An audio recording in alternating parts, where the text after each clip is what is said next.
नमस्कार व्यूअर, आप सब जानते हैं कि हमारे देश के उपराष्ट्रपति श्री जगदीप धनखड़ जी का इस्तीफा हुआ है। तो इस्तीफे के पीछे की वजह जो है वो आम जनता जो है वो जानना चाहती है कि इस इस्तीफे के पीछे वजह जो है वो क्या है, क्यों एक किसान नेता को इस्तीफा देना पड़ा या फिर फोर्सफुली जो इस्तीफा है उससे लिया गया है।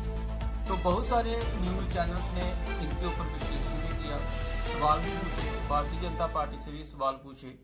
तो भारतीय जनता पार्टी ने तो इसका जवाब नहीं दिया है, लेकिन कुछ चैनल्स जो हैं वो ये कह रहे हैं कि ये जो इस्तीफा है ये फोर्सफुली हुआ है और जगदीप धनखड़ ने ये इस्तीफा लिखा भी नहीं है, जबरदस्ती उनसे साइन करवाए गए हैं। और ये जो बात है ये शंभू सिंह जो नेशनल दस्तक चैनल चलाते हैं उन्होंने लिखी है। ये जो इस्तीफा है जबरदस्ती हुआ है और इसके पीछे का जो कारण है वो ये है कि जो जगदीप धनखड़ है उसका नेशनल कांग्रेस पार्टी की जो प्रेसिडेंट रही थी सोनिया गांधी, तृणमूल कांग्रेस की प्रेसिडेंट जो है ममता बनर्जी, उनके साथ उनका जो फोन टैपिंग का मामला है वो हुआ है।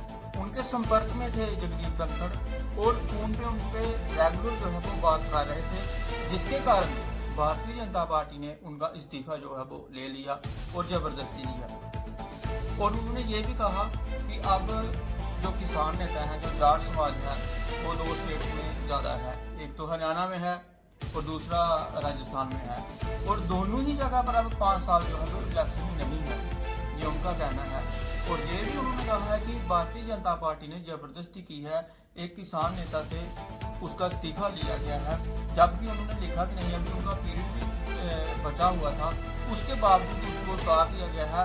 और उन्होंने ये हवाला भी दिया है कि इसके पीछे आरएसएस है। आरएसएस अपना दबदबा बनाना चाहती है भारतीय जनता पार्टी में। अब वो चाहती है कि जो आम लोग हैं वो देखें कि हम क्या कर सकते हैं। तो अब जो इलेक्शन है आगे वो बिहार में है, हो सकता है बिहार से कोई उपराष्ट्रपति जो है बनाया जाए। तो ये जो पीछे की वजह बताई उन्होंने, इसके पीछे की वजह बताई है कि फोन टैपिंग। उन्होंने कहा कि बहुत सारे नेता पहले भी ऐसे रहे जिन लोगों का phone tapping Bharatiya Janata party करती थी और फोन के माध्यम से पता चल जाता था कि किन किन लोगों के साथ इसका संपर्क हुआ है। तो वही बात उन्होंने यहाँ पर भी दोहराई है कि जगदीप धनखड़ जब हॉस्पिटल में एडमिट थे तो उनका जो फोन टैप किया गया और पता चला उनको कि जो ममता बनर्जी है और सोनिया गांधी है, इनके साथ फोन पर उन्होंने बात की है। अब उन्होंने क्या बात की है ये तो खुलासा नहीं किया, लेकिन उन्होंने ये कहा कि इनके साथ बात करने का नतीजा जो है वो जगदीप धनखड़ को भुगतना पड़ा है और उनको जबरदस्ती इस्तीफे पर साइन करने पड़े। ये साइन जो है जबरदस्ती करवाए गए हैं। जगदीप धनखड़ जो है वो एक शरीफ है, इंसान है, किसान नेता है। भारतीय जनता पार्टी के लिए उन्होंने बहुत कुछ किया, बहुत कुछ उन्होंने किया। सभा में उन्होंने उन लोगों को भी आगे नहीं आने दिया जो कि भारतीय जनता पार्टी के खिलाफ बोलते थे। तो एक ईमानदारी से उन्होंने अपना काम जो है वो पूरा किया। तो उनको जो ईमानदारी की सजा है वो ये मिली है कि जबरदस्ती उनसे इस्तीफा जो है वो लिया गया है। और इस्तीफे की वजह बताई है कि फोन टैप किया है भारतीय जनता पार्टी ने जगदीप धनखड़ का, जो कि उपराष्ट्रपति थे हमारे देश के। तो फोन टैपिंग की वजह से उनको शक के दायरे में लाया गया। ये जो कांग्रेस पार्टी है और तृणमूल कांग्रेस है, इन दोनों पार्टियों के साथ उनका इंटरनल लिंक था, क्या रिलेशन था, क्या बात हुई, कौन सी बात उन्होंने की, और उसी के शक के चलते जबरदस्ती जो है इस्तीफा लिया गया है।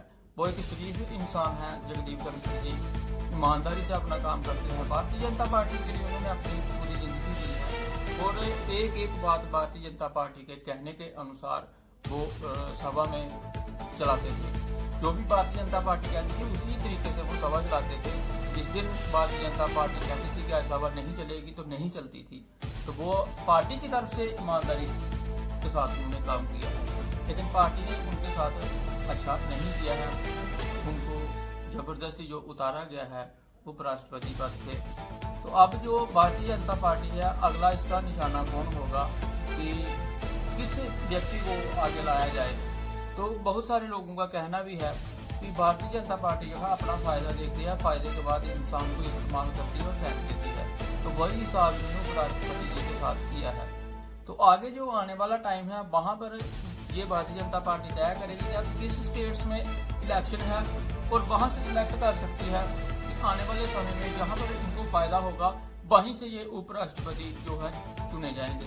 तो ये बड़ी खबर है आज के लिए, बहुत बड़ी खबर है कि उपराष्ट्रपति के को फोन टैप करने के बाद इन्होंने जबरदस्ती उनसे इस्तीफा लिया है। जय हिंद।